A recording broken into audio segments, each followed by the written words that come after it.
Bonjour à tous, aujourd'hui je vais vous présenter mon troisième épisode donc de la trilogie sur les directions à double rotation.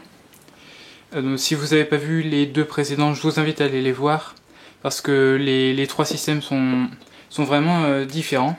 Donc celui-là, comme sur le deuxième épisode, il agit sur les deux roues, sauf il ne fait pas une rotation dans les deux sens.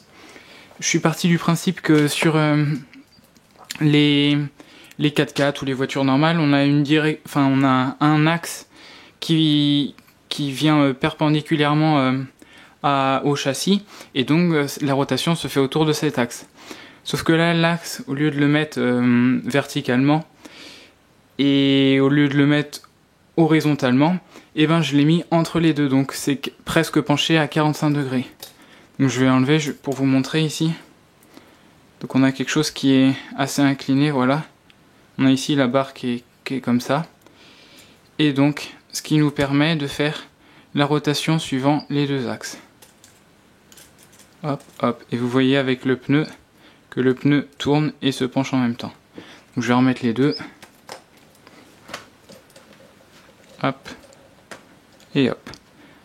Donc je vais faire les branchements et on va vous montrer avec la motorisation. Donc la motorisation, elle se fait via un servomoteur. C'est beaucoup plus pratique. Clac. La fixation juste avec des pins. 2, 3, 4. Que ça soit vraiment bien fixé.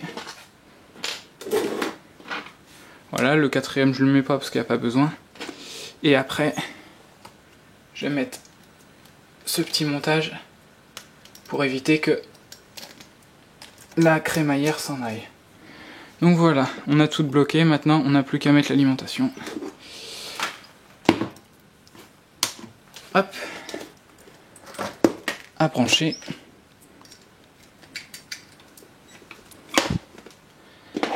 Maintenant que c'est fait, je vais bien le remettre droit. Et vous voyez, on voit bien les jantes apparaître. C'est bien qu'il y a une direction dans les deux sens. Donc c'est, je pense, la direction la plus jouable par rapport à mes deux derniers systèmes.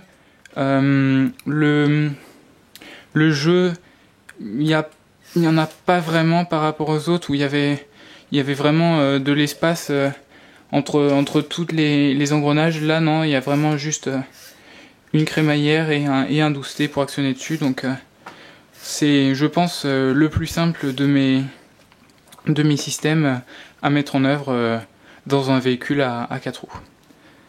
Donc voilà, c'est la fin de cette trilogie en espérant que vous l'auriez aimé.